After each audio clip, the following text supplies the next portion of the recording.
بەناوی خوای بەخشندەی میهرەبان خۆشەویستان سڵاوی خوای گەورەتان لێبێ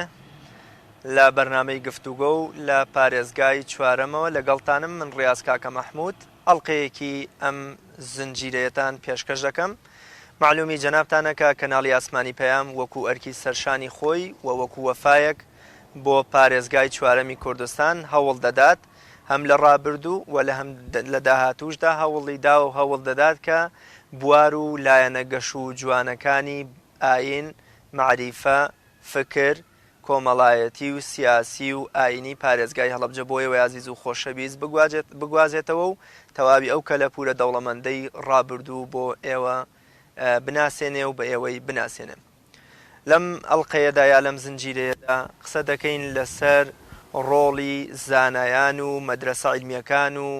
حوجرە و تەکیە و خانەقاکانی پارێزگای هەڵەبجە وەکو چوارەمین پارێزگای کوردستان. بێگومان پارێزگای هەڵەبجە لە ڕابردوودا یا شاری هەڵەبجە لە ڕابردوودا چەقی کۆمەڵێ ناوچە بووە کە مەڵبەندی عیلم و عیرفان بووە کە لە ناوەڕۆکی بەرنامەکەدا قسەی زیاتری لەبارەوە دەکەین و ئەو شوێنانە و ئەو زانایانەش دەناسێنین کە ڕۆڵی کاریگەریانە بووە. ئەم شەو میوانداری هەریەکە لە بەڕێزان جەنابی مامۆستا سەید جەلال عەبدوڕەحمان، بەڕێز مامۆستا موحسین مەلا ساڵح، بەڕێز مامۆستا شێخ ئیبراهیم نێرگزە جاڕیم کردووە و پێکەوە تاوتوێی ئەم گۆشەیە لە گۆشە سەروەریەکانی پارێزگای هەڵەبجە دەکەین. مامۆستایان پڕ بەدڵ بە خێراتنتانەکەم یاخوا بە خێر بێن. زۆر سپاس جەنابی مامۆستا جەلال، زۆر بە خێر بێ و سپاس بۆ ئامادەبوونن. یا ڕەبی سپاستانەکەم خۆی گەورە سەرکەوتوتان کە و زۆر سپاسی ئێوەشەکەین بۆ زیندووکردنەوەی ئەم بابەتانە. زۆر زۆر سپاس. خۆی تەعالا کۆمەکتان بێت چەند بەرنامەیەکیشمەوە پێش هەر بینیوە لەسەر ئەم باسە. ئینشاڵڵا ئێمەش بتوانین شتێ بخێنە سەر ئەو خەروارەی کە لەو پێشەوە هەوڵتان بە داوا باستان کردووە و ئینشاءڵڵا کەناڵەکانی کەش چاو لە جەنابتان بکەن و لایەنەکانی کەش چاوی لێ بکەن بەشکۆم ئینشاءڵڵا ئەو زەحمەت و ئەو هەوڵدانی پێشوانە بخێنە پێشاوی جیلی تازە و نیو و باشتر بیان ناسن ئینشاءڵڵا. زۆر زۆر سپاس دەکەم جەنابی مامۆستا یاقوتی حەمەوی بە ڕەحمەت بێ 700 ساڵ پێش ێستا لە موعجەم البولدانەکەی خۆیدا دەڵێ زۆر وڵاتی دنیا و ناوچە گەڕاوم نەمدی توێ هێندەی شارە زور عالم و عولەمای گەورەی تیا هەڵکەوت بێ. هەڵەبجە لەکوێ ئەم هاوکێشەیەدا بووە با ئێمە وەکو ئاوردانەوەیە یا وەکو دەواازەیە بە ڕووی ڕابردووماندا بزانین هەڵەبجە لەکوێوە بۆتە پێشەنگی عیلم و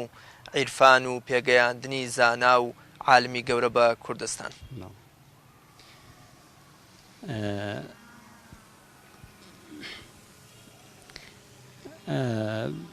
هەڵەبجە شارێکی خجیلان و جوانە لە شارەکانی کوردستان. خوای تبارەک و تەعالا بەعام بە شێوەیەکی گشتی کوردستانی خاکی کوردستانی بە بەرەکەت ناو بردووە بۆ مبارەک ناو بردووە، خاوەن پیتە بە بەرەکەتە، هەم بەرەکەتی مادی هەیە هەم بەرەکەتی معنەوی هەیە، هەروەکو چۆن نەوتی هەیە، کانزای هەیە، خاکی بە پیتی هەیە، کشت و کاڵی هەیە. بە هەمان شێوە بەرەکەتی معنەویشی هەیە کە بریتە لە ئەو کەڵە پیاوانە ئەو کەڵە زانانە ئەو پیاوە گەورانە لێ هاتوانە کەوا دنیان داوەتەوە لە هەموو جیهانی ئیسلامیدا لە هەموو وڵاتاندا و بە تایبەت شاری هەڵەبجەی خۆیشمان و شارە زۆر هەڵەبجەم بەس پێ هەوراماناتە و شارە زۆرە بە عام گشتی بەشێکی زۆر گەورەی هەیە هەر لە کۆنەوە زانای زۆر گەورە تیا پەیا بووە گەشەی کردووە هەڵکەوتووە وەکو ئیبن سەلاحی شارە زووری کەوا محەدیثێکی مەشهورە کە لەو کەسانی ئوسوڵی حەدیثی داناوە جیهانی ئیسلام هەموو ئیسپادە لەو کتێبەی ئەوە کات. وەکو ابن حاجبی کوردی شارە زووری کە ئەویش لە زانستی نەحوە علومی عەرەبیدا دەستێکی باڵای هەبووە کە لە هەموو جیهانە ناوی هەیە و کتێبەکانی بە دەیان شەرح و سەدان شەرحی لەسەر کراوە. لەبەر ئەوە هەڵەبجە هەر ئەوە نییە کە بڵێن شارە زووری لەسەرەوە خاکێکی بەپیتی هەیە و باخ و باخاتی هەیە و کانیا و شاخ و ئەو شتانە هەیە، بەڵکو لە ئەم بوارەیشدا هیچ وەکو بڵێن هیچی کەم نییە، بەڵکو لە پێشی شارەکانی کەشەوە بووە. ئینشاءڵڵا داوا ئەکەین کەوا لە خوای گەورە کە بەو شێوە بەردەوام بێ و زیاتریش گەشە بکات. جا من ئەم باسی مێژوو فەرموو یەکێک لە مێژوو نووسان بە ناوی محەممەد ساڵح ئیبراهیمی مەشهور بە شەپۆل کە خەڵکی کوردستانی ڕۆژهەڵاتە کتێبێکی هەیە لای من باسی مێژووی زانایانەکە ئەفرمێت ئیمامی غەزالی نووسیوێتی فەرهەنگ و مەعاریفی دینی پاک و بێخەوشی ئیسلام لەسەر 4 ستون و کۆڵەکە ڕاگیراوە کەسیان لەو ستون و کۆڵەکانە دینەوەری و ئامێدی و شارە زوریەکانن کە هەمویان کوردن کەواتە یەکێک لەو 4 کۆڵەکەش بەری ئێمە ئەکوێ منتەقەی ئێمە کاڵەبجە و شارە زورە بە پێ ئەم مێژوو نووسانە کە دیاریشە بە پێ واقعان کە چەندەها مامۆسای گەورە و هەڵکەوتوی هەبووەکو ئینشاءڵڵا باسییان لێوەکەن و مامۆستایان بە ڕزای باسی لێوەکەن ئینشاءڵڵا زۆر سپاس دەکەم مامۆستا محسین دێمە لای جەنابەت دەگەمای کە وەربگری پێم خۆشە سەرنجی جەنابەت لەوە بزانم کە هۆکار چی بووە لە ڕابردوودا هەڵەبجەش هاوشێوەی بەشێک لە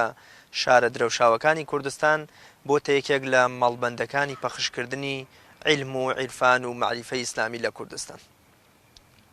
سەرەتا بەناوی خۆی گەورە و میهرەبان منیش بە خێراتنی بەڕێستانەکەم یاخوا بەخێر بن بۆ شارەکەمان دەستخۆشتان لێکەم بۆ ئەم بەرنامەیە دیارە زیندووکردنەوەی ئەم بوارە حکومەوەسای شارەتی پێدا خزمەتێکی زۆر گەورەیە هەم بە کوردستان و هەم بوارە هەم بە بوارەکەش زۆر جێگەی دەستخۆشی بۆ بەڕێستان و لێرەوە سوپاسی بینەرانی شەکەین کە چاوەڕوانمانەکەن و گوێمان لێگرن دیارە ئەم بوارەوەکو شارەتمان پێدا یەکێکە لە ڕۆدرەوشاوەکانی کوردستان بە شێوەیەکی گشتی و ئەم منتیقەی پارێزگای هەڵەبجە و دەوروبەری بە شێوەیەکی تایبەتی کە جێگەی شانازیە بۆ کورد کە ئەگەر بۆ نمونە مێژووی کورد ئێمە ئەو شتانەی کە لەو بوارەوە بۆمان جێماوە چ زانایان وەکو بەرهەمی لە بوارە عیلمیەکان لە هەموو بوارە جیاوازەکان چ شاعیران و ئەدیبان ئەگەر ئەوەی لێلا بین لەوانەیە شتێکی ئەو تۆمان نامێنێتەوە لە عین لە مێژووی کورد شتێک نامێنێ شانازی پێ بکەین شتێک نامێنێت کە بگەڕێنەوە بۆ مێژووی خۆمان ئەوەش هەمووی فەزل و گەورەیەکەی ئەگەڕێتەوە بۆ ئەو زانایانەوە بۆ پێشینانی ئێمە کە توانیان لەو بوارە خزمەتێکی گەورە بکەن ئەوەش دیارەوەکو مامۆستا سەرەتای ئیشارەتی پێدا هەر لەگەڵ گەیشتنی مسلمانان لە سەردەمی ئیمامی عومەر ڕەزای خوای لێبێ بەم منتیقە ئیتر وەکۆڵە ڕووناکی ئیسلام جوان پەخش بووە لە منتیقە و دەور و ڕۆڵی خۆی بینیوە و هەر لەو کاتەوە چەندان زانا و کەڵەپیاوی باش و زۆر گەورە پەیدا بوون و دەرکەوتون لە مێژووە لە مێژووی ئەم منتیقا بە تایبەت هەر لە وەکو مامۆسای ئیشارەت پێدا لە ئیبن سەلاحی شارە زووری کە بە عومدەدان لە بواری زانستی حەدیسە کە هەموو زانایانی کە هەموو کۆڵێ هەژاری لای ئەون لە بواری علمی حەدیسە کە خەڵکی ئەم منتیقەی و لەم منتیقەوە هەڵکەوتووە ئەوە دیارە خۆی بۆ خۆی یعنی ئاماژەیە بۆی کە مامۆسایان و زانایانێکی گەورە لەم منتیقا پەیدا بوون و خزمەتیان کردووە و پێگەیشتون و دواتریش کە چاوە گەڕیت بە مێژوە ئەو هەموو مەدرسە و ئەو هەموو قوتابخانەی لەو سەردەما دروست بووە ئاماژەیەکی ڕوونە کە فرسەتە بوو ئینشاءڵڵا دواتر ئیشارەتی پێدین کە ئەوە لەو بوارە خزمەتێکی گەورە کراوە و وەکۆڵێ ڕوویەکی درەوشاوی ئەم ناوچەیە بە شێوەیەکی گشتی زۆر باشە سپاس دەکەم دەچمە لای جەنابی مامۆستا مەلا ئیبراهیمی نێرگزە جاڕی مامۆستایان زۆر بەخێر بێی دووبارە جەنابی مامۆستایان کۆک بوون لەسەرەوەی کە بەڵێ لە هەڵەبجە و شارە زووردا زانایانێکی عیملاق و باش درەوشاونەتەوە و ناویان دەرکردو با من لە هۆکارەکەی بپرسم هۆکاری ئەمە چی بووە کە هەڵەبجە کێڵگەیەکی لەبار بووە بۆ پێگەیاندن و دروستکردن و ئاراستەکردنی زانایانێک کە ئەمڕۆ ئێمە بە شانازی و باسییانەکەین و بە تاجی سەری ئومەتی ئیسلامی و کوردیشیان ئەزانین بەناوی خوای بەخشندە و میهرەبان درود و سەڵاوات بۆ دیداری پێغەمبەری ئازیز و سەردار و سەروەرمان دەستخۆشی بۆ بەڕێسان و سڵاو و ڕێز بۆ سەرجەم مسلمانان و بۆ بینەران و بیسەرانیان بەرنامەیە دووبارە دەستان خۆش بێت لە پارێزگای چوارەمەوە لە پایتەختی خواناسانەوە دیارە هۆکارەکەی دەتوانین ببەستینەوە بەوەی کە میلەتی کورد لە ڕۆشتنی وەفدی بۆ خزمەتی پێغەمبەری ئازیز صلی الله تعالی علیه وسلم و شادبوونی بە پێغەمبەر لە یەکەمینەکانە ڕاستە جەنابی مامۆستایان ئاماژیان پێدا کە گەشتنی ئیسلام بۆ ئێرە لە زەمەنی سەیدونا عومەر بەڵام ڕۆشنی وەفدی کوردی بۆ خزمەتی پێغەمبەری ئازیز صلی الله تعالی عليه وسلم و هەبوونی کابان یان جابانی کوردی وەکو یەکەمین نوێنەری کورد کە ڕۆشتووە لەوێ ئیسلامی وەرگرتووە دەتوانین بکەین بەسەرەکی ترین هۆکاری بڵاوبوونەوەی میراتی پێغەمبەری خوا عەلەیهی سەڵات وسەلام لە ناو میلەتی کووردا چونکە میراتی پێغەمبەری ئازیز بریتیە لە عیلم بریتی نییە لە دینار و درهەم هەڵەبجەش پشکی وەرگرتنی ئەم عیلمەیەی بەڕاستی زیاتر نەبێ کەمتر نییە لە هیچ جێگایەکی دیکە بۆیە بەڕاستی سەرەکیترین هۆکاری لەوا بینینەوە کە سواز بەخوای پەروەردگار هەڵەبجە لە پێشەنگایە لە هەبوونی عولەمادا بەڕاستی لێرە کە بوونی هەیە خاڵێکی دیکە لە هۆکارەکانە ئەوەیە کە مێژووی ئاوەدانی ئەم سنوورەیە با بڵێن مێژووی ئاوەدانی ئەم سنوورەیە بە بەڵگەیەک کە وەڵامێکی مێژوویشە بۆ خزمەتی زانستی ئەم دەڤەرەیە و وەڵامێکشە بۆ هۆکارەکەی پرسیاری جەنابەت ئەوەیە کە مێژووی هاتنی شێخی گەیلانی بۆ 1000 ساڵێک پێش ئێستا ئاچێتەوە کاتێک شێخی گەیلانی بەم سنوورەدا هاتووە و وەکو جەناوی مامۆستای مدەڕیس یادداشتی کرد و تۆماری کردووە لە نێکسەجار ماوەتەوە و لە کتێبی خۆی و جەناوی مامۆستاش زۆر بەوردی ئاماژەی پێداوە ینی مێژووی 1000 ساڵ ئاوەدانی یەکێک لە بڵێن مەدرسەکان و خانەقا و حجرەکانی سنووری ئەم هەڵەبجەیە کە بۆ نمونەکە نێرکسەجارڕە دلیل و بەڵگەیە لەسەرەوەی کە بەڕاستی ئەم سنوورەیە مێژوویەکی زۆر ینی عمیق و قوڵی هەیە لە وەرگرتنی میراتی پێغەمبەر صلی الله تعالی عليه وسلم حتا لە ڕووی جوگرافیاوە ینی سنتەرێک بووە کە پردی پەیوەندی نێوانی ئێرە و ئەو دیویش بووە کەوەشێکی دیکە بۆ لە هۆکارەکان بۆ ئەوەی کە ئەم سنوورەیە بەڕاستی ناوێکی درەوشاوە و مێژوویەکی پرشنگداری هەبێت هەر ئەمەشە بەڕاستی وای کردووە کە ئەگەر دەرفەت هەبێ ئینشاءڵڵا لە زمنی ناوهێنانی ئەو زانا بەڕێزانەی کە لەم سنوورەدا بوون حاڵیە بین کە هیچ شار و هیچ ینی حتا بڵێن گوند و بنەماڵە و کەسایەتیانێک نین کە لەم سنوورەدا بوونیان نەبوو بێ جێدەستیان دیار نەبوو بێ ناو لە قەبەکانیان ئەگەر دەرفەتە بێ دوای بیڵین حاڵیە بین زیاتر بۆی کە هۆکارێکی دیکەی مانەوەی ئەم ناوەیە و ئێستاش کە بەڕاستی پایتەختی خواناسانە پارێزگای چوارەمی کوردستان پایتەختی زانستە بە تایبەتی دەگەڕێتەوە بۆی کە سنتەرێک بووە هەمووانی لەخۆ گرتووە کە دەتوانم بەم هۆکارانە زیاتر ینی وەڵامیەوە بینەوە کە هەڵەبجە الحەمدولیلا ئەو پێگەی کە ئێستا هەیەی مێژوویەکی دوور و درێژی هەیە ئومێد دەکەین کە ئایندەیەکی گەش و ڕووناکتری هەبێت ئینشەڵڵا جەنای مامۆستا لە خۆتەوە دەست پێ دەکەمەوە پێم وابێت لە ژیاننامەی شێخ معروفی نێرگزەجاڕیایە ڕەزا و ڕەحمەتی خوای لێبێ کە مەبەستمەوەیە عالمانی ئێمە ئەوەندەش حەزیان کردووە میشە فەقێ لە دەوریان بێ پێم وابێ ڕۆژێ فەقێیەکانی شێخ معروفی نێرگزەجار ڕەحمەتی خوای لێبێ خێزانی مامۆستا عادەت دەکەن و بە جۆرە لە جۆرەکان دڵتەنگیەکەن ئەویش عادەتی ژنانە هەر ئەپێچێتەوە چێتەوە ماڵی باوکی وازان بۆ گوندی دەق لە ڕێگە شێخ معروفی نێرگزەجاڕی دەیبینێ ئەڵێەوە بە خێزانەکەی خێرە بۆ کوێ ئەڵێ ئەویش حاڵ و مەسەلەکەی بۆ گەڕێتەوە ئەو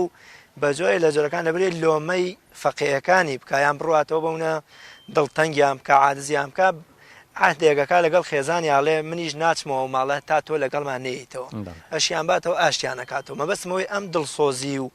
بەدەمەوە بوونەی عولەما و زانایانی ئێمە بۆ فەقێ و بۆ مەدرسە عیلمیەکان پێم خۆشە لەم ڕوانگەیەوە جەنابەت جارێکی قسەم بۆ بکەیتەوە بۆ ئەوی دوایی دێمەوە لای مامۆستانی هێژە مێژووی نێرکسەجار بڵێن کەوتمان نتوانین بڵێن بۆ 1000 ساڵێک پێش ئێستا کە ئاوەدان بووە و درێژکراوەی ئەو ئاوەدانیە بووە کە شێخی گەیلانی هاتووە بە نمونە شێخ معروفی نێرکسەجاری کە جەنابەت ئاماژەت پێدا بە تایبەتی ڕەمزێکە لە ڕەمزە دیارەکان دیارە پێش ئەو ڕەمزی دیارتریشمان هەیە من ئەمە تاج العارفینمان هەیە ئەبولوەفا ڕئیسی هەموو عولەمای عێراق بووە ینی ئێستا هەر بەو گەورەی ئەو ناوەوە کە لێرە لە هەڵەبجە ینی ناوەندێکمان بە ناوی تاج العارفین الحەمدوللا بنیاد ناوە کە ناوەندێکی معریفیە ناوەندێکی فێرکاریە بۆ فێرخوازان و ناوەندێک و کتێبخانەیەکە بۆ لەبەر خاتریەوەی کە بەڕاستی تاج العارفین کە ڕئیسی هەموو عولەمای عێراق بۆ ئەو کات کە مێژوویەکی زۆر دووری هەیە لە پێش شێخ معروفی باپیرە گەورەمانەوە بنمونە شێخ معروف بە تایبەتی هاتووە لە بواری زانستە لەگەڵ بواری خزمەتگوزاریە خزمەتێکی زۆری کردووە یعنی شێخ معروف لێرە لە هەڵەبجە لە مزگەوتی جامیعە کە باوە موفتیە 10 ساڵ لەوێ تدریسی کردووە و تەنانەت باوە لەوێ بۆ خۆی وەکو باوە گەورە بڵێن لەوێ کە دایناوە تەنانەت کردوێتی بە کوڕی ماڵی خۆی و کردوێتی بە زاوای خۆی دواتر لێرەوە نێرسەجاری ئاوادان کردوتەوە دواتر ئەحمەد بڕندە لەو دیوە مەدرسەیەک بووە لە بینی ئەحمەد بڕندە و نێرسەجارە گوندی وازۆڵمان هەیە مەدرسەی فێرکردنی قورئان بەس یعنی نەک حوجرە و فەقێ طبعا لە هەر هەموویشیانە بۆ خزمەتکردنی فەقیەکان شێخ یەکێکی دیکە لە خزمەتەکانی ئەوە بووە کە بە ڕەنجی شانی خۆ خزمەتی فەقیەکان بکە هیچ کاتێک هاوشێوە نمونانەی زۆرە لەوەی کە هەرچی بژێوی و داهات و خێر و خۆشی هەیە بۆ فەقیەکانە یعنی مێژووی گاڵتە و گەپ و خۆشی و شادی و دەعوت و ئەوانەی فەقیەکان ئەلحەمدا زۆرێکی تۆمار کراوە لەوەی کە چەندێک ئاسوودە بوون کە شێخ هیچ کاتێک ڕازی نەبووە هیچ پارویەکی خۆش بخوات پێشەوەی هەتاوەکو فەقیەکان لەو پارۆ نەخۆن هەر لەم پێناوەشدا بووە کە بە عارقی نێوچەوانی خۆی خاوەنی حوت ئاش بووە کەمەش خۆی بە خۆی بیرۆکەیەکی اقتصادیە بە تایبەتی بۆ خزمەتکردن بە فەقێ و حوجرە و مەدرسەکان پاشانیش بە خزمەتکردن بە هەژاران لەگەڵیدا کەمە خۆی بە خۆی ینی لە ڕاستیە ڕەمز و نمونەن بۆی کە ینی ئەگەر خزمەتی و حوجرە و فەقێ و مەدرسە نەبوایە ڕەنگە ئەو ناوەی بەم جۆرە ئێستا بەرخەرار نەبوایە زۆر باشە دەستخەن خۆشی مامۆستا موحسین دێمەوە لای جەنابەت بۆچی هەندێک گوندمان هەیە مەدرسەی علمی و زانای گەورەی تیا بووە بەڵام هەندێک گوند هەیە بێبەش بوون لەمە هۆکاری ئەمە بۆ چیە گەڕێتەوە ئایا پاڵپشتێکی مادی و دڵسۆزی خەڵکەکە لە ڕووی کۆمەڵایەتیەوە بۆ ئەم زانا و شێخە ڕۆڵی بینیوە یا بۆ نمونە مامۆستاکە گونجێ خۆی حەزی لەمە نەبوو بێیان پەیوەندی بە ئاستی ڕۆشنبیری مامۆستا ئاینیەکەەوە بوو بێن بۆچی دابەشبوونێک هەیە ینی کۆمەڵێک گوند بە دیاریکراوی لە ناو پارێزگای هەڵەبجەیە بوونە تەمەڵبەندی علم و عیرفان کۆمەڵێ گوندیشمان هەیە ناویان لەم خزمەتەیە ونە و ناویان دیار نییە بەڵێ ڕاستەکەی چەند هۆکارێک هەیە بۆ ئەوەی کە هەندێ ناو ئێستا بیسین درەوشاوەتەوە هەندێ لادێ هەندێ منتیقە بە ناوی مەدرسە ئەوانەوە بەس هەندێک شوێنی کە تیان نەبووە یەکێ لە هۆکارەکان یعنی هۆکاری سەرەکی ئەوە بوو کە ئەبێ مامۆسایەکی 12 عیلم لەو شوێنە هەبوو بێ یعنی ئێستا چۆن کە لە شوێنێک ئەبێ زانکۆیەکەیتەوە کۆلێژەکەیتەوە کۆمەڵێ پێوەەر هەیە بێ ئەوانە هەبێ اینجا ئەتوانی ئەو کۆلێژە بکەیتەوە وەکو خوێندنی ئەم سەردەمە ئەبێ کۆمەڵێ مامۆسای کە دکتۆرا و ماستەر و ئەوانیان هەبێ لەو لەگەڵ قوتابی ئەوانە اینجا ئەتوانی بڕیاری لەسەر بی ئەگەر مەسەن کۆمەڵێ مامۆسای لەو ئاستاو نەبێ ناتوانی کۆلێژە بکەیتەوە کاتی خۆش یەکێ لە هۆکارە سەرەکیەکان ئەبێ لەو شوێنە شارێک بوو بێ مزگەوتێک بوو بێ لە ناو شارەکانە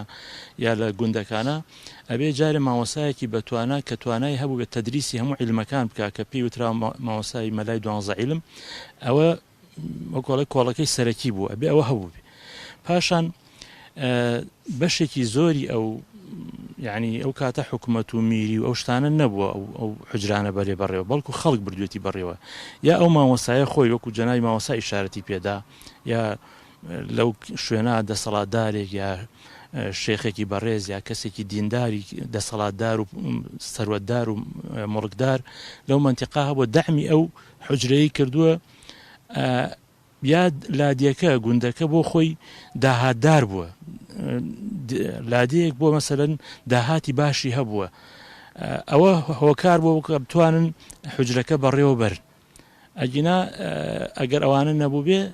مامۆستا خۆی بەتەنها نەیتوانێت یعنی ئەوەنە ئیمکانی نەبووە زۆر جار بتوانێت حجرەکە بەرێ بەڕێوە حتا یعنی بیستومە جاری وا بۆ قوتابێک شۆتە خزمەتی مامۆسایە کەسێک هاتۆ سوێتی بخوێنێ مامۆستا هەر وەکۆڵە چاوی لە خەڵکی دێکە بۆ بزانێ موافقەتەکەن یانە چونکە مەسەن چەند قوتابێکیان بۆ دیاری کردو هەر توانای ئەهلی دێکە هەر توانای ئەویان هەبووە بە خێویان بکەن و وەکۆڵێ پێویستیان جێبەجێ بکەن ئەگەر لەوە زیاتر بکە کولفەکە لەسەر ئەهلی دێکە ئەهلی گوندەکە زیادی کردووە بۆیە مامۆستا چاوی لە دەستی ئەوان بووە بزانێ ئەتوانن ئیمکانی ئەویان هەیە ئەمیش وەربگرن اینجا مەسە موافقەتی کردووە ئەو دوو هۆکارە دوو هۆکاری سەرەکی بوون کە توانراوە یعنی لە هەندێک شوێن مەدرسە دروست بووە لە هەندێک شوێنی کە دروست نەبووە احتیمالی ئەوە بەشێکیشی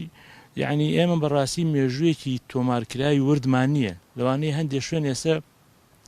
لە فرسەتێکی کا دەربکەوێت کە مەسەن مەدرسەی تیا بووە بەڵام مەسەن تۆمار نەکراوە لای کەسێک بۆ نمونە یەک دوو جار ینی لەگەڵ خزمەتی مامۆستا مەلا تاهیر باسی گوندی بامۆ کرا کە بۆچی مەسەرەن لەو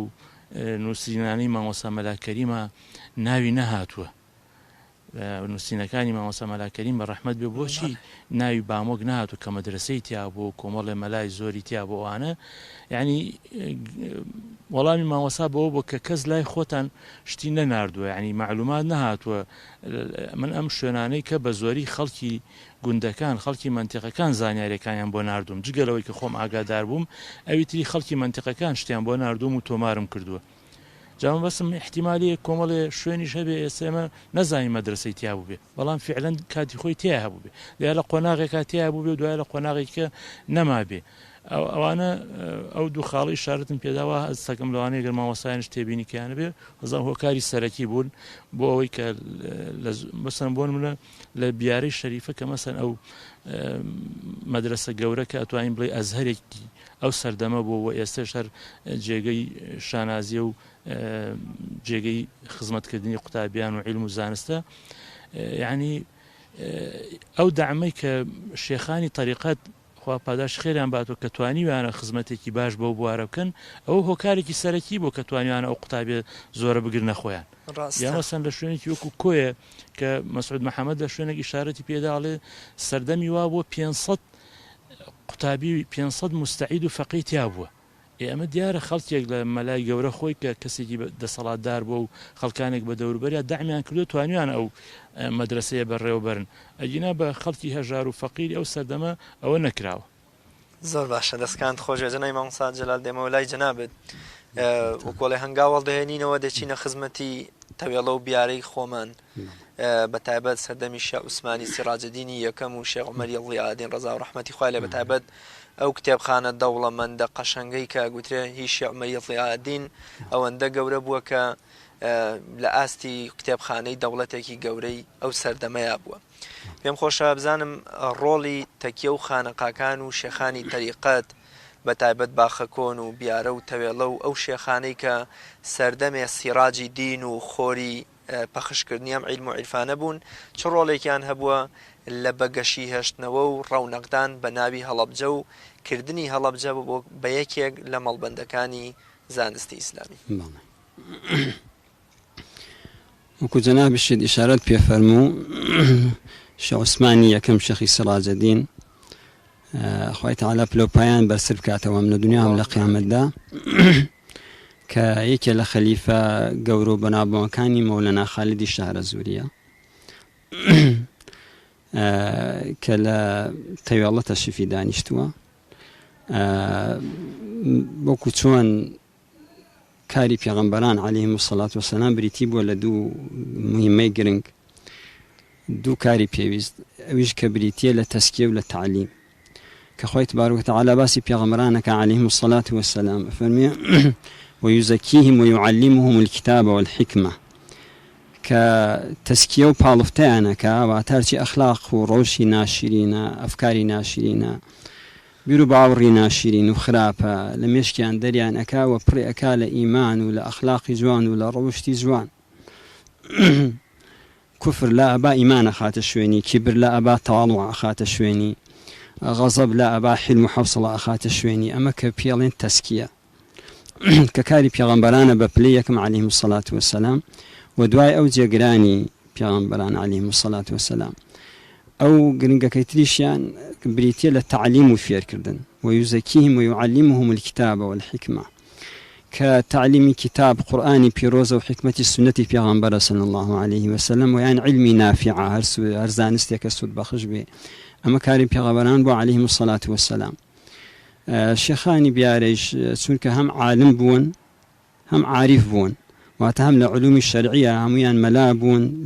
زاناكي بلمد بون ناودار بون علم الشرعية كان يعني خوندوا وهم لعيني السير السلوك لعيني بواري تصوف مشهورة بعلم أخلاق بعلم تزكية بعلم تصوف لو بواريش ما مصاو أستاذ بون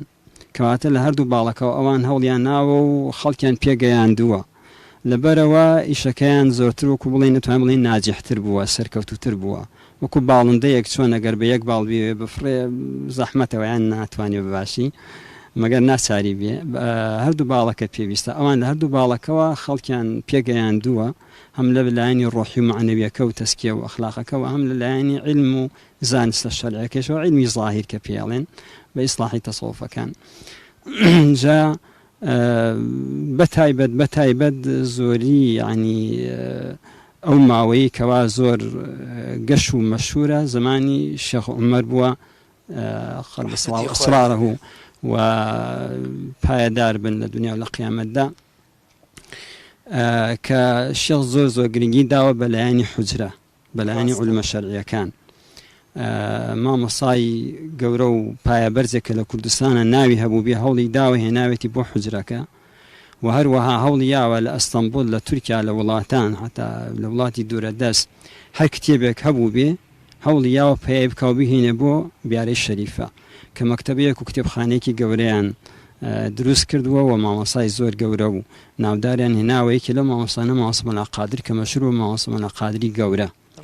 کە لە ڕۆژهەڵاتی کوردستان مەلا بووە مامۆسا بووە مامۆسا عەبدولکەریم مدەڕیس دەرەجاتی عالی بێ فەرمێت دوو مامۆسا هاتوون باسییان کردووە لە بیاری شەریفە بۆ من کە شێخ نامەی بۆ نووسیون فەرمێتی ئەم نامەیە بەرن بۆ مامۆسا مەلا قادری گەورە کە لادێک لە ڕۆژهەڵات مەلا بووە بڵێن ئەو خەوەی کە لە 27 ڕەمەزانە بینیوێتی جێبەجێیکە ئەویش کە نامەکە ئەبن بۆ خزمەتی مامۆسا مەلا قادر ئەویش ئەفەرمێ من ئەبێ لەگەڵ مامۆسای خۆما کە مامۆسا مەلا ئەحمەدی نوێتشەیە زانایەکی زۆر پایەبەرز و گەورە بووە چەندەها ساڵ تەدریسی کردووە 50 ساڵێک و هەم موریدانی شێخی بیارێش بوون فەرمێتی ئەبێ لەگەڵ ئەوە ڕاوێش بکەم جا ئەچێتە خزمەتی مامۆسا ئێتای مامۆسا ئەحمەدی نوێتشیە لە نوێتشا بوو بیا لە کورسانە بوو دوای هاتووە بۆ سلێمانیش بەڵێ ئەچم بۆ خزمەتی عەرزەکە قوربان شتێکی ئاوا شێخ نووسیوێتی و من ڕاوێژ بە جەناب دەکەم ئەویش ئەفەرمێت بەڵێ هەم خۆت ئیستیخارە بکە ئەم شەو کە ئیستیخارە بای بکە لە شەرع باسەکە سەڵات الاستیخارە هەمووی ئیستیخارەکەم بزانم چۆنە بێ ئەو شوەی هەرتوان ئیستیخارەکەن لە بەیانیدا مامۆسای نوێتشە ئەفەرمێ من پێم باشە تەشریف بەری بۆ بیارە وەکو شێخ فەرموویەتی خەوەکەش ئەوە بووە فەرمێ مامۆسا مەلا قادر لە خەویا ئەبینێ لە تەوێڵەدا وەکو بڵێ شادیەکە مەراسمێکی شیرینی خواردنەوەیە شەربەتە گێڕن ئەڵێ ئەم شەربەت خواردنەوە چییە ئەڵێن وەڵا ئەمە شەربەت و شیرینی و خۆشی گەڕاندنی ئەوەیە کە مامۆسا مەلا قادر ئەبێتە مودەڕیسی بیارەی شەریفە بیارە و تەوێڵە چ پەیوەندیەکیان بە هەڵەبجەوە وەکو چەق و ناوەندی ئەم پارێزگایەوە هەبووە تا چەند بۆ منە ئەم عیلم و زانیاریە گرێدراوی هەڵەبجە و گوازراوەتەوە بۆ ناوچەکانی تری بەڵێ دیارە هەم لەلایەنی ئیداریەوە هەرۆکو ئێستا چۆن بیارە و تەوێڵە ینی بەشێکل لە هەڵەبجە لە کۆنی شەهروا بووە هەڵەبجە شار بووە ئەوان وەکو گوندێک وا بووە لەبەرەوە هەر ینی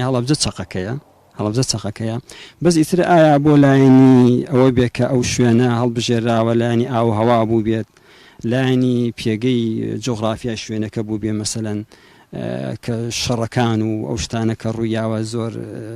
نەوێراوە بە شاخەکانەکو ئێستا نەبووە ئیمکانات یعنی زۆر بێ و شاخ و دەرو دەشت و ئاو هەمووی بگرێتەوە وانە بۆ لەو سەردەمەدا ئەو شوێنانە پارێزراوتر بوون ئەنیا خۆی ینی هەڵەبجە سەنتەر بووە بە تەکید بەڵام ئێمەش عام باسی پارێزگاکە ئەکەین وان نییە بەڵام تر هەڵەبجە پایتەختەکەیە جایتر لەو کاتەوە مامۆسای نوێتشە ئەفەرمێن پێم باشە تەشریف بەری بۆ بیارە مامۆسا مەلا قادریش کە ئیتر قوتابی مامۆسای نوێتشی بووە لەگوێ ئەکاتەوە ئەفەرمێنیش پێم باشە ئەڵێنی باشە بۆچی بەخەوەکە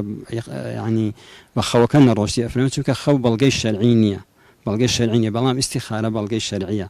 لەبەر ئەوە ئێمە پێویستمان بە ئیستیخارەکەش بوو تر تەشریف هێنێ بۆ بیارەی شەریفە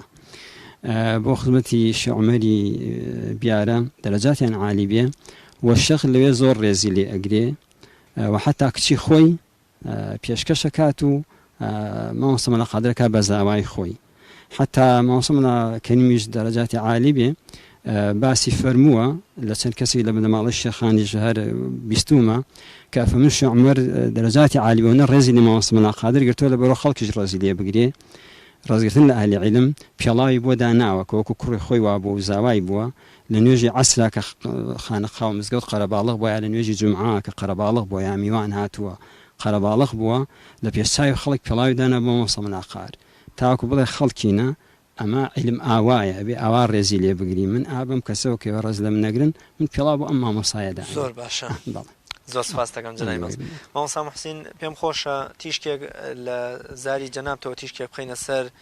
مەدرسە عیلمیەکەی هەر لە خەرپانی و عەبابەی لێ و تا جەنابی مامۆستا مەلا ساڵح و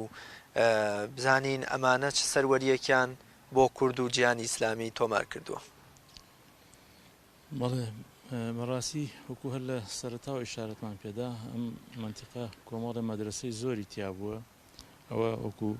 سەرەکی کە باسمان کرد مامۆستای ئیشارەتی پێدا مەدرسەی بیارە کە بۆ خۆی من هەموو جارڵەم ئەزهەرێک بوو بۆ خۆی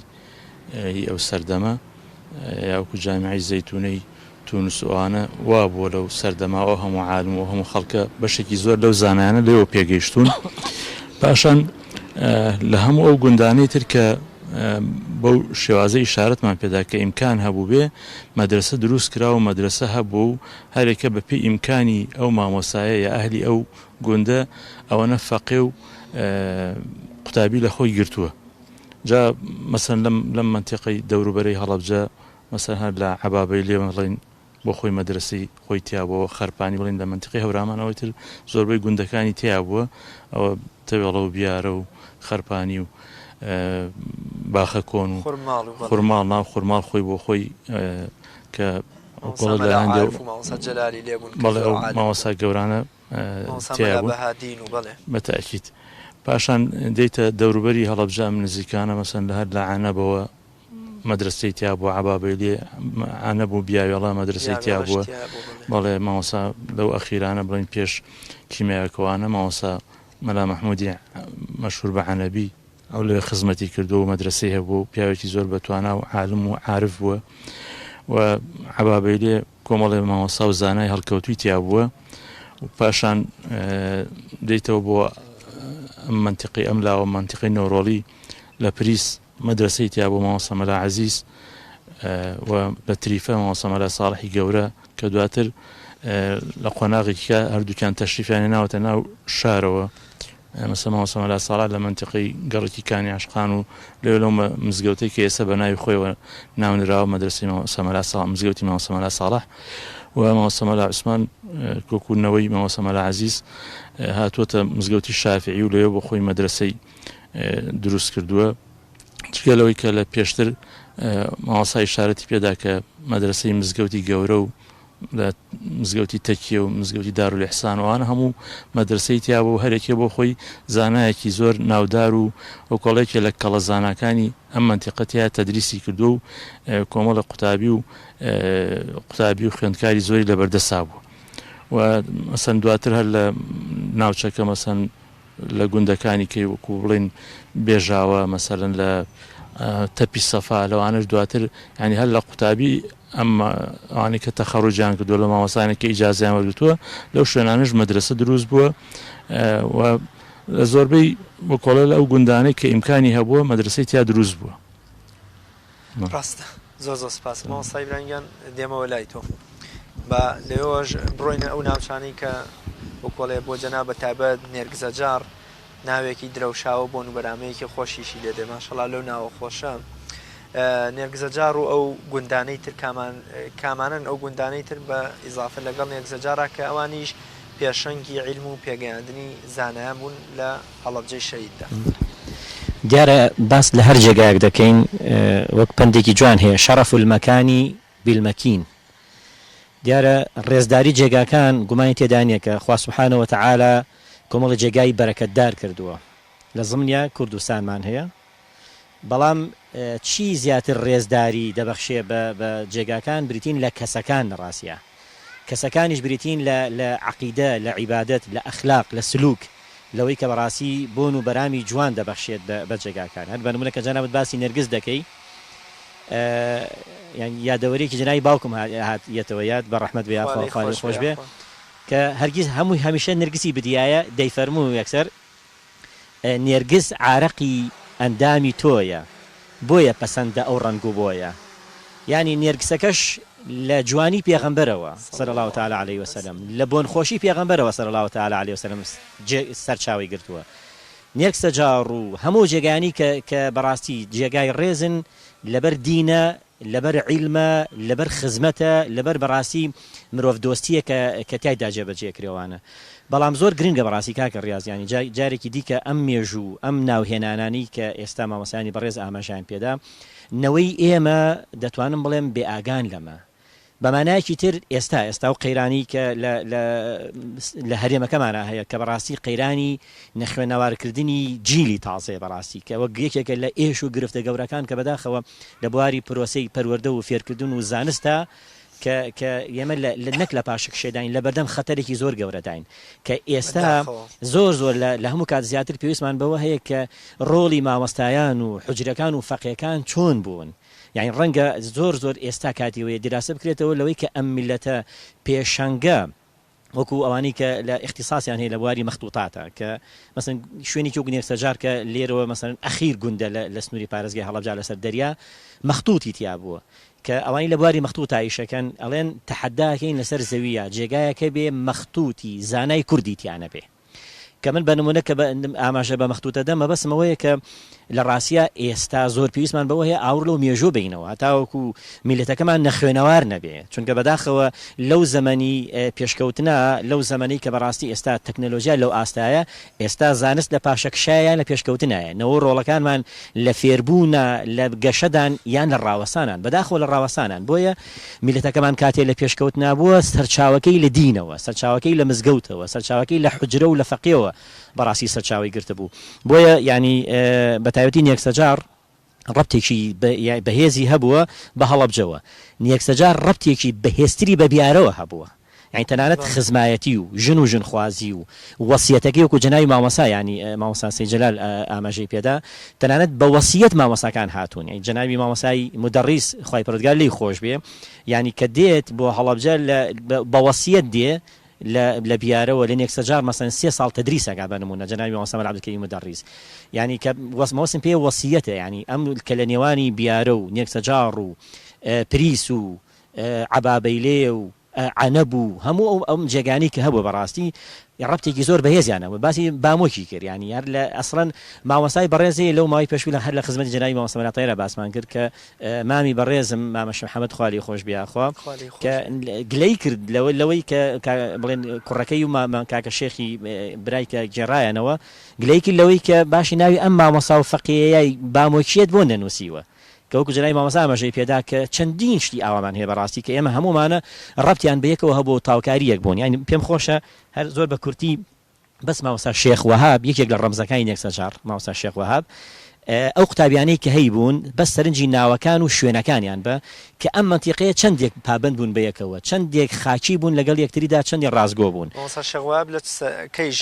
مامۆستا شێخ وەهاب مێژووی نزیکە بەراورد بە ژیاننامەکەی وڵای لەبەردەستمە بەس مەگەر ئاجا کە ناوی تەڵەبەکان ئەڵێم بەرچاو ڕوونترێ بێتەوە لەسەر مێژوەکەی قوتابیەکانی جەناوی مامۆستا شێخ وەهاب تەمەن کەسایەتیەکی زۆر دیندار پیاوێکی زۆر ڕۆحانی و ینی چۆن ینی بڵین لە شێخای نێرکسەجارە بە هەمان شێوە باوانی خزمانی باوە موفتیشە بڵێن لێرە قوتابیەکانی بۆ نمونە مامۆستا مەلا شەفیقی کۆکۆیی مامۆستا مەلا حسەینی ئیمامی مامۆستا سەید سەعیدی هانەسوورەیی مامۆستا مەلا سەعیدی زمناکۆیی مامۆستا شێخ نورەدینی موفتی ڕەحمەتی خوای پەروەردگار لە هەمویان بێ مامۆستا مەلا ساڵحی بامۆکی مامۆستا مەلا حسەینی نێرکسەجاڕی مەلا مەحموودی گڵێجاڵی شێخ حسەینی چرچەقەڵا تەسەور کە ینی ئەم هەڵەبجەیە یەکێک لە مەدرسەکانی کە بۆنە کە نێرکسەجارە ئەمانی لە خۆگرتووە وەرە هەڵەبجە چەند گەورە بێ مەسەن بیارە چەند گەورە بێ شێخ عەبدوڵڵای خەرپانی چەند گەورە بێ ئەلێرەوە حاڵێ بین لەوەی کە بەڕاستی بۆی ناوی کەسیانمان لە یاد نەچێ خوای پەروەردگار هەر هەمویان گۆڕیان بکا بە ئارامگا و لە هەمویان خۆش بێ یعنی ئەم کەسایەتیانە بەڕاستی مەسەلەن جەناوی مامۆستا مەلا عوسمان ینی خزمەتەکەی دەگرێتەوە بۆ جەناوی مامۆستا مەلا عەزیز خوای پەروەردگار لێی خۆش بێ کە فتوای لە هەر چوار پارچەی کوردستانە وەرگیراو بۆ قسەیتیانە کراوە مثلا مامۆستا مەلا عەبدولکەریم مدەڕیس فتواکانی نووسیوە و تۆمار کردووە مثلا ئێستا هەمی کۆ کردوێتەوە یعنی ئەو فتوانی کە جەناوی مامۆستا مەلا عەزیز داوێتی بۆیە بەڕاستی ئەو خزمەتانی کە کراوە لێرە لەم سنوورانە هەمویان تاوکاری یەک بوون ڕەبتێکی دینداری زۆر جوانیان بەیەکەوە تەنانەت مامۆستای مدەڕیس کە پێناسەی مزگەوتی گەورە ئەکات لە هەڵەبجا مزگەوتی پاشا با بڵین لەگەڵ مزگەوتی گەورە ینی بە جۆرێک پێناسەیانەکات کە ئەمانە چ مانگ و خۆرێکن چ تاوکاریەکی یەکن ئەمانە چ بۆن و تامێکیان هەیە پێکەوە بۆیە بەڕاستی ئومێد دەکەین کە ینی یەکێک لە بەرهەمەکانی ئەم بەرنامەیە و بەم مێژوواچوونەوە ئاوردانەوەی لەو تەواضع و گردنکەچی و برایەتی و خزمەتەی کە هەبووە لە نێوانی هەرێکێک لەم شار و گوندانی کە لەم سنوورانی خۆمانە هەبووە. جەنابی مامۆستا پشت بەستنی مامۆستایانی ئاینی و پێشەنگانی عیلم بەتایبەت جەنابی مامۆستا مەلا عەزیز و کوڕەکانی ئەگەڕنەوە هەر خۆیان خەریکی ئاشەوانی بوون بۆی چاو لە دەستی خەڵک و تەنانەت هاو ماڵی و هاوڵاتیەکانی خۆشیان نەبن بە پێم وابێ جەنابی مامۆستا موحسین بووە کامتان بوو کە ئاماژەی بە نمونەیەکی تر کرد کە ئەویژەر پشتی خەریکی ئاشەوانی ئەو شتانە بووە تا چەند ئەمە پێگەیەکی گەورەی داوە بە عیلم و زانست و مانەوەی ناوی ئەم زانا و عولەما گەورەیانە بە درەوشاوی طبعا جێگای خۆیەتی زوو بە ئەندازەی گوڵ و هەسارەکان و هەموو چڵە ینی گوڵە جوانەکانی کوردستان سەڵات و سەلام نێرین بۆ پێغەمبەری ئازیز صلی الله تعالی علیه وسلم هەموو ئەم جوانیانە دەچێتەوە بۆ پێغەمبەری سەردار و گەورەمان کە عولەما ئەگەر واریثی پێغەمبەر بن علیه الصلاة والسلام حتما خاوەنی عیزەتی نەفس دەبن بەڵێ فعلا یەکێک لە جوانیەکانی ئەم عولەمایانە لەگەڵ ئەوەی کە لە بواری عیلمدا ئەوەندە خەمخۆر بوون لە بواری کتێب و زانستدا ئەوەندە خەمخۆر بوون ینی بۆ نمونە مامۆستای مدەڕیس دەفەرمێکێکی دیکە لە هۆکارەکانی چوونم بۆ نێکسەجار لەبەر ئەو کتێبخانە و ینی دەستنووس و هەبوونی صحیحی بوخاری لەو کاتا بە هەموویەوە وای لێ کردوم چم بۆ نێکسەجار ئەگەر لەوێ بوو بێ ئەبێ لە بیارە یان ئەبێ لە شلای شێخ عەبدوڵای خەرپانی خوالی خۆش بیاخوا چەندێکی تر هەبوو بێ لێرە مەبەستم پێ ئەوەیە کە بەڕاستی عیزەتی نەفسیان هەبووە لە دابینکردنی ژیانی خۆیان و ژیانی تەلەبە و فەقیەکانە ینی ئاشەوانیەکێکی دیکەی لەوەی کە باپیرە ئێمە زۆر بە شانازیەوە حەوت ئاشی هەبووە بەڵام ئەمەیان بۆچی بووە طبعا ئەمە بوارێکی عیزەتی نەفس و عارەقی نێوچەوان و نانی دەستی خۆ خواردن و دەستپان نەکردنەوە کە بەڕاستی ینی فتوا و بڕیار کاتێک لە مێشکی ئینسانایە دەستت لە گیرفانی خۆتا بێ یان خاوەنی پارەی خۆت بی خاوەنی قوت و بژێوی خۆت بی ئەگەر وانە بوو دەستت پان کردەوە چاولەبەری خەڵکی بووی بە ئەوە گومانی تێدانە لەوەی کە ینی سنووری فتوا و بڕیارەکانیشت بەڕاستی سنووردارە بێ هەر ئەمەیە وای کردووە پێم خۆشە ینی شێخی شێخ مستەفای موفتی بەڕەحمەت بێخوا لە هەڵەبجا کۆمەڵی معاناتی چەشتووە شێخ مستەفای موفتی قبولی نەکردووە کە کاتێک بینیوێتی ئاڵای ئینگلیز لێرە هەڵکراوە خۆی ڕۆشتووە بە پێژەیەک نابە دوو پەیشە بە پشتوێنەکەی پشتی ئاڵای ئینگلیزی داگرتووە لە بەرامبەر ئەمەدا مڵکی لەسەنراوەتەوە لەبەر هەتاو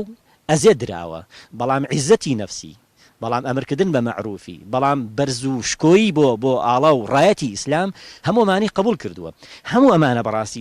نمونەی زانایان ئەگەڕێتەوە بۆی کە هەم نانی دەستی خۆیان خواردووە هەم بەڕاستی عیزەتی نەفسیان هەبووە هەم حجرە و فەقیشیان زۆر ئاوەدان بوو تەنانەت ڕاتیبەی فەقی و ئەوانەی کە هەیە بەشێکی گەڕێتەوە بۆی کە ینی کۆمەڵگات بەشدار بن پێیان خۆش بە بەشدار بن وەگەرنا ئەو پیاوانە بەڕاستی خەمی سەرەکییان پێش خۆیان و ماڵ و مناڵیان بریتی بۆ لە دابینکردنی ژیان بۆ فەقیەکان زۆر باشە جەنابی مامۆستا موحسین دێمەوە لای جەنابێت کە جەنابی مامۆستا ئیبراهیم ئاماژەیە بە شتێکی ناخۆش کرد لەوەی کە خەڵکیەگەیە ئێستا دەوێت ئەم سەروەری و سەربەرزیەی زانایانی ئێمە کە وەکو میراتێکی دەوڵەمەندیان هێشتوە خەڵکێک دەیەبێ وەکوڵێ نادیدەی بگیرێ خەڵکێک دەیەبێ وەکوڵێ پشتگوێی بخوا خەڵکێک دەیەبێ نەیهێڵێ من تەنانەت خۆم چوومە لای دکتۆر عیزەدین مستەفا ڕەسوڵ ئاماژەی بەوە کردڵێ ئەو دوو سینەما بەناوبانگەی سلێمانی خۆی تەمان لە ناو کایە سیاسیەکەی ئەو کاتەی دەسەڵاتی سلێمانیا هەبووەڵێ بۆ لێدان بۆ یەکیان بۆ لێدان بۆ لە خانەقاکەی مەولانە خالید یەکیان بۆ لێدان بۆ لە خانەقاکەی مەحوی بۆ ئەوەی خەڵک لەو دوو خانەقایە بکشێتەوە و خەڵک زیاتر ئەم سەروەریەی میلەتی کوردی لە بەرچاو نەمێنێ و لەلا وەکوڵێ ون ببێ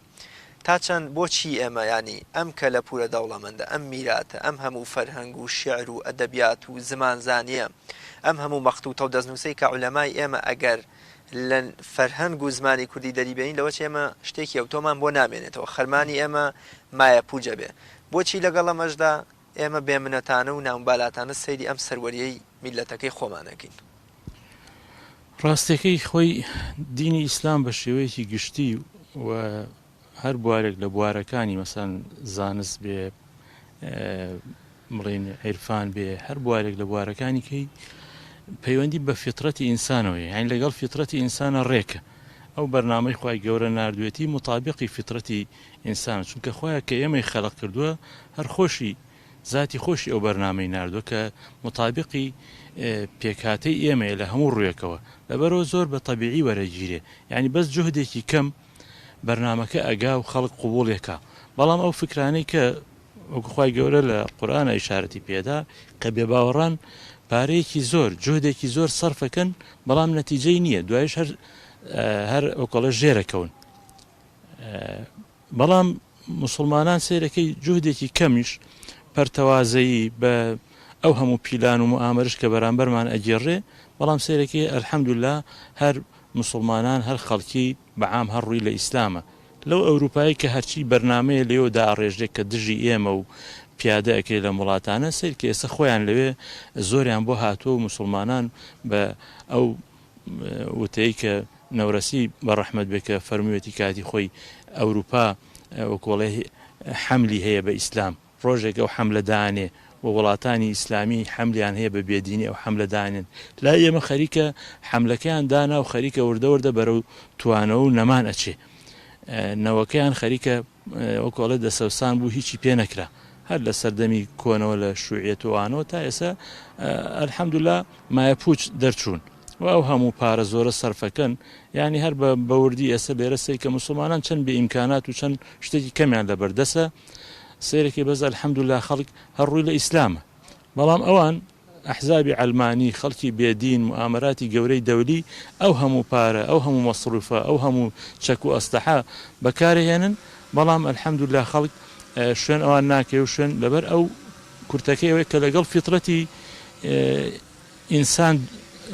یەکە گرێتەوە ئەم بەرنامەیە. بۆیە جا لەبەرەوە بە تاکید ئەو موامەرانەی ئەوان بۆ ئەوەیە کە ناتوان نازان چۆن وەکوڵە بەرگری ئەو بەرەو پێشوونەی مسلمانان بکەن، ئەو بەرەو پێشوونەی ئیسلامەتێ بکەن. کاتی بەرنامەکەم تەواو بوو، بەڵام کۆتاوە کۆڵێ پرسیارە ڕاستەی جەناوی مامۆستا سەیجەلالەکە مامۆستایان ئەم بناغە بەهێز و بەقووەتەی کە حوجرە و زانایانی ئێمە و مەدرسە عیلمیەکان لە هەڵەبجەیە دایاننا تا چەند